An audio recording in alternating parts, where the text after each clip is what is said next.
President. The senator from Kentucky. The more things change, the more they seem to stay the same. Republicans won the White House. Republicans control the Senate. Republicans control the House. And what will the first order of business be for the new Republican majority? To pass a budget that never balances. To pass a budget that will add $9.7 trillion of new debt over 10 years. Is that really what we campaigned on? Is that really what the Republican Party represents? Our first order of business will be a budget that never balances. A budget that adds $9.7 trillion to the debt. And they tell us, oh, but it's not a budget. If you listen, they will say, no, it is a vehicle to repeal Obamacare. And yet I have the title in front of me. It says a concurrent resolution for the budget of 2017. We have special rules when you pass the budget that we may be able to repeal Obamacare, and I'm all for that. But why should we vote on a budget that doesn't represent our conservative view? Why would we vote on a budget that adds $9.7 trillion to the debt? Because we're in a hurry. We can't be bothered. It's just numbers. I was told again and again, swallow it, take it. They're just numbers. Don't worry, it's not really a budget. And yet, the legislation says it is a budget. The numbers say it will add $9.7 trillion of new debt. And so I say if they're only numbers, and if the numbers don't matter what's in the budget, why don't we put numbers in the balance? Why don't we put a vision into the budget that represents what Republicans say they are for? Republicans say they are the conservative party. Are we? When George W. Bush was president for 8 years, the national debt went from $5 trillion to $10 trillion. The debt doubled under a Republican president and a partially Republican Congress.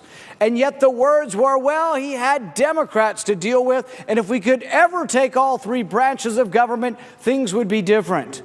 The Republicans took over the House in 2010. They still didn't control the Senate, but they said if we only controlled the Senate, we could be the conservative party again. We've had an election.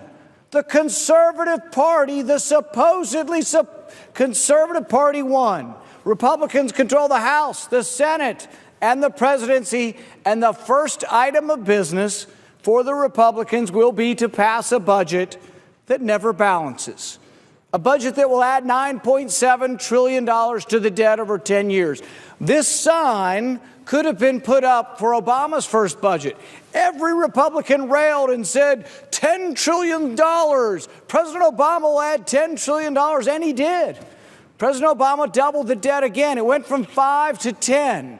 The national debt went from $5 trillion to $10 trillion under George W. Bush, and then it doubled again under President Obama. It went from 10 to nearly 20.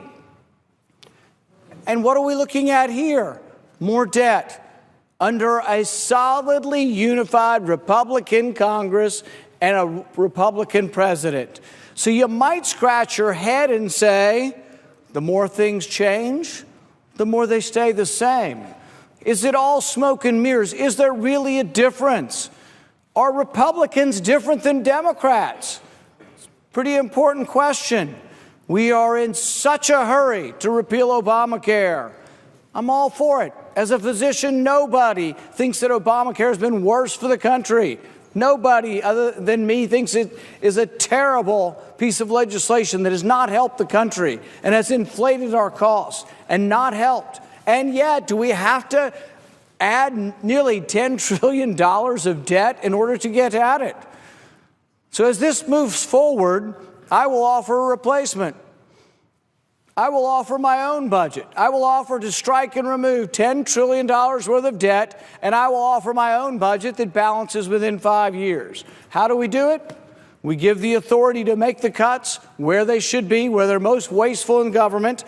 And we offer this budget by simply freezing expenditures. You don't have to cut any expenditures. Every department of government could get what they got the last year. If you think some departments of government need more money, cut other departments of government. Frankly, there are some departments of government you could eliminate and you would never know they were gone. If the Department of Commerce were gone, a few corporate executives would not be able to fly around on government jets. They could fly around on their own jets. You would never know the whole entire Department of Commerce were gone. You can cut spending. You could actually not get to the balance by not cutting anything. So here's what happens. If you freeze the on-budget spending, within a little over 5 years, your budget balances. I remember a time when there were the moderates who were for freezing spending and the real conservatives were cutting spending. Now nobody's for cutting spending. When I bring it up that you cannot balance the budget, you can absolutely not balance the budget if you're not willing to look at entitlements. You know what I'm told by many well-meaning Republicans? Don't write it down. Don't put it on paper, because people will be upset with you if you explain that to save Social Security, to save Medicare, you will have to reform these entitlement programs. They say, let's just talk about waste. Let's just talk about fraud and abuse. And I do, and we should eliminate all of those. But guess what? If you eliminate all of the budgetary spending that we vote on, this is called the discretionary spending. This would be the military and all the rest of the non-military. It's about $1 trillion, not including the entitlements, Social Security, Medicare, Medicaid. If you did just the military and the non-military and you reduced it 10% a year for 10 years and you virtually wiped out all of discretionary spending, you still don't balance the budget. So really, you're not a conservative if you're not willing to look at all government spending. The budget cannot be balanced, and the budget will never balance unless you look at entitlements. What does that mean? It means that because of demographics, this means that we had big families 60 years ago, 3, 4, 5 kids a family, and now we have less than 3 kids a family, probably 2 kids a family. So you had all the baby boomers born right after World War II, and they're all retiring, 60 million of them. So this huge population boom, and you don't have as many workers. So the demographics aren't working. You add to that the fact that we're living longer. So when Social Security was started, the average life expectancy was 65. So it worked pretty well as a pension plan because you died. But now it's great. We're living on average to 80, and if you make 80, you may well make 90. What a great thing, longevity. But it's not working. Social Security's not working. We spend more on recipients than we bring in the tax. Medicare's even worse. The average taxpayer pays about $100,000 over their lifetime in Medicare taxes.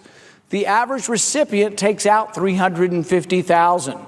How big a problem is this? Medicare's $35 to $40 trillion in the hole. It is inexcusable that we're not talking about how we fix Medicare. It is inexcusable that we're not talking about how to fix Social Security. If you don't fix them, there's going to be a cliff. Within about a decade, the cliff is so severe that everyone on Social Security will suffer a 20% decline in their monthly check. It'll happen all at once if you don't fix it. Can you fix it? Yeah, you got to talk about it. But what we are doing today is kicking the can down. We got our focus on Obamacare, but we're taking our focus off the debt. As bad a problem as Obamacare, as much as it's disturbed and destroyed and distorted the healthcare market, it may well be that the debt's a bigger problem. So it's not a popular stand that I take today. I will be the only Republican to vote against the Republican budget. That won't be popular. But I ran for office. I left my medical practice. I am away from my family. I spend long hours traveling up here because I'm concerned about the debt. We borrow $1 million a minute. The debt threatens the very foundation of our country. And yet here we are, the Republican Party controls the House, the Senate, and the White House, and in their haste, they put forward a budget that's going to add this much debt. This is what the debt's been doing. Here's 1980. You see the growth. It's become exponential, the growth of the debt. This should worry every American. But here's the Republican 10-year budget that we're getting ready to pass. It's virtually a vertical line of accumulation of debt. People will say, but how could we ever cut any spending? I'll give you a couple of examples of where your government spends money, and you tell me whether or not we ought to look long and hard about cutting spending. There was a grant given for autism. I have a great deal of sympathy. I know children with autism, for $700,000. But you know what they spent it on? They spent it studying Neil Armstrong's statement. Remember, Neil Armstrong landed on the moon. He said, one small step for man, one giant leap for mankind. Well, your government, in their infinite wisdom, wanted to know, did he say one small step for man or one small step for a man? Your government spent $700,000 studying the preposition a. Did he say a man or just man? $700,000. Money that should have been spent on autism was spent on something frivolous. Is anybody going to fix it? No. Every year, all of the spending bills are glommed together in a 2,000-page bill and not one iota of reform. You remember Senator Proxmire from the 70s used to have something called the Golden Fleece Award. Every one of those things he complained about in the 1970s happens now, but tenfold greater.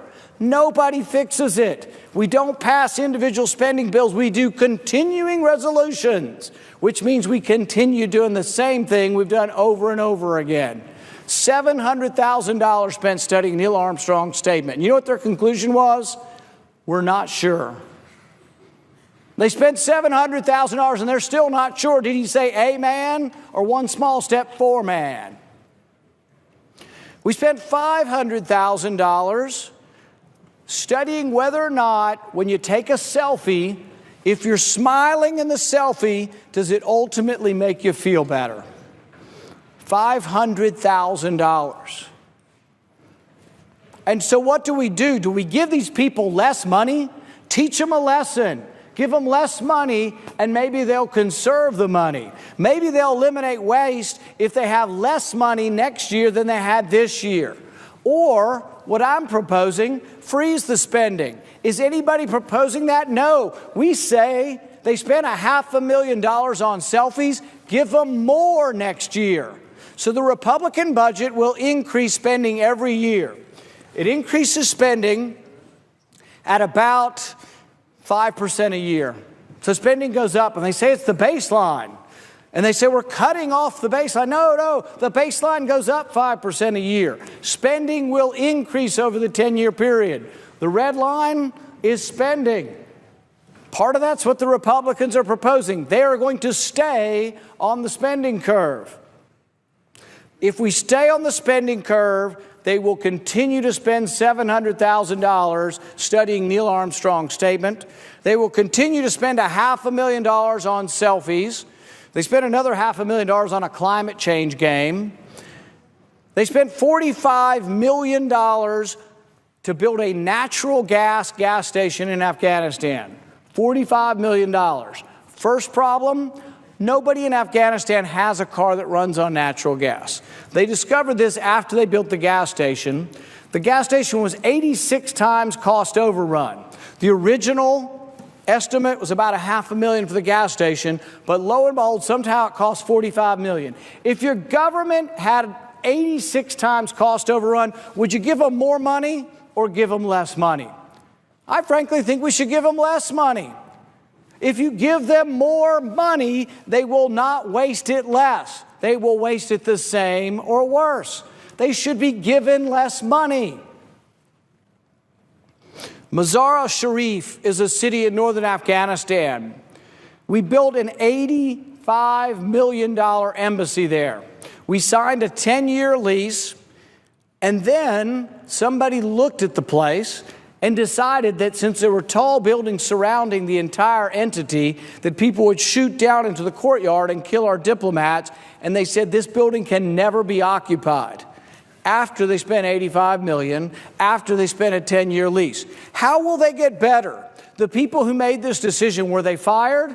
No, they're federal employees, and you never fire federal employees. Will they make wiser decisions because we give them less money? No, we give them more money.